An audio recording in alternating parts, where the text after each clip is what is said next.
Assalamualaikum warahmatullahi wabarakatuh. Berlombalah untuk kebaikan, sesungguhnya mensubscribe juga suatu kebaikan. Umumnya seseorang memiliki hewan peliharaan dengan tujuan sebagai penghibur. Hewan peliharaan dipercaya dapat mengurangi stres, meningkatkan mood, membantu proses bersosialisasi, hingga menjadi penjaga. Hewan peliharaan biasanya merupakan hewan yang lucu dan berbulu.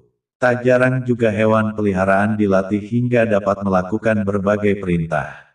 Kini, pilihan hewan peliharaan semakin berkembang, mulai dari mamalia kecil, reptil, hingga hewan langka dan berbahaya.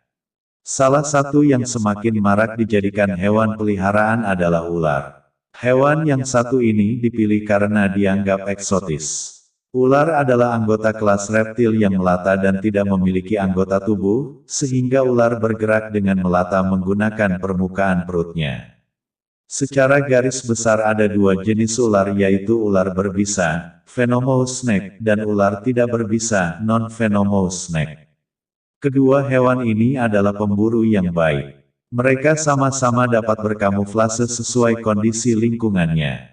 Keduanya memiliki sensor keberadaan mangsa dan sangat peka pada perubahan tekanan karena sifatnya yang berdarah dingin. Jika mangsa sudah berada dalam jarak tangkap, maka ular akan melemparkan atau menggigit mangsa sembari menginjeksi bisanya. Walau tidak berbisa, ular dapat melilit mangsanya dengan erat hingga kehabisan napas. Lalu, bagaimana hukum memelihara ular dalam pandangan Islam? Rasulullah Shallallahu Alaihi Wasallam dalam hadisnya memperbolehkan ular untuk dibunuh. 5 bintang pengganggu yang boleh dibunuh di tanah halal maupun tanah haram: ular, gagak apka, tikus, anjing galak, dan elang. Kurung buka titik. Muslim No. 1198. Dalam hadits lain disebutkan, dari Ibnu Umar radhiyallahu anhu, Rasulullah menganjurkan untuk membunuh ular, bunuhlah ular-ular. Kemudian Ibnu Umar berkata, setiap kali saya ketemu ular, tidak saya biarkan dan saya bunuh.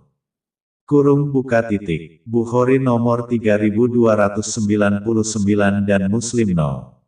3233. Dari hadits di atas, Rasulullah jelas menganjurkan untuk membunuh ular. Jika ular yang singgah saja harus dibunuh, bagaimana dengan ular yang dipelihara secara khusus?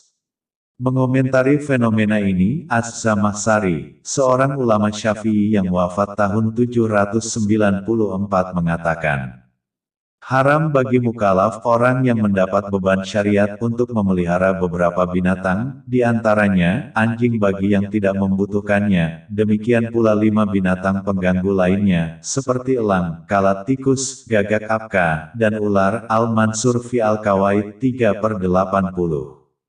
Ulama-ulama lainnya yang menguatkan pendapat ini adalah Ibnu Hajar Al-Haytsami, ulama Syafi'i, dengan pendapatnya, diharamkan mengurung 5 binatang pengganggu untuk dirawat. Tuhfatul Muhtaj fi Syarh Minhaj, 9/377.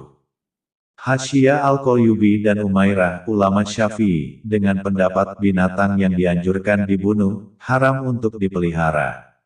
Karena adanya perintah untuk membunuhnya, menggugurkan kemuliaannya, dan dilarang memeliharanya. Hasyiyah Al-Qalyubi wa Umairah, 16/157. Ibnu Qudamah, ulama Hambali, dengan pendapat binatang yang wajib dibunuh, haram untuk dipelihara. Al-Mughni, 9/373. Bagaimana jika sudah terlanjur memelihara ular? Pertama, periksa dahulu jenis ular yang Anda pelihara. Apakah tergolong al-abrar atau Zatufyatain atau bukan?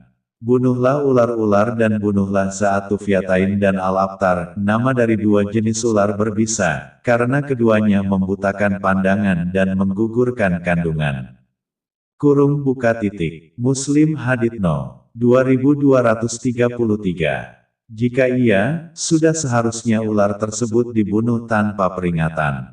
Kedua, jika ternyata bukan keduanya, sebaiknya berhentilah untuk memeliharanya. Semua ulama sudah sepakat bahwa ular haram untuk dipelihara. Semahal apapun harga pembelian, semua tak akan menang dari firman Allah. Wahai orang-orang yang beriman, taatilah Allah dan taatilah Rasul-Nya, dan kepada para pemimpin di antara kamu. Kemudian jika kamu berselisih pendapat tentang sesuatu, maka kembalikanlah ia kepada Allah dan Rasul-Nya, jika kamu benar-benar beriman kepada Allah dan hari akhir. Yang demikian itu lebih utama dan lebih baik akibatnya. An-Nisa 4:59. Ketiga, sebaiknya dibunuh atau diberikan. Yang paling utama adalah membunuhnya. Memberikan ular kepada orang lain sesungguhnya tidak membuat perubahan apa-apa. Walahu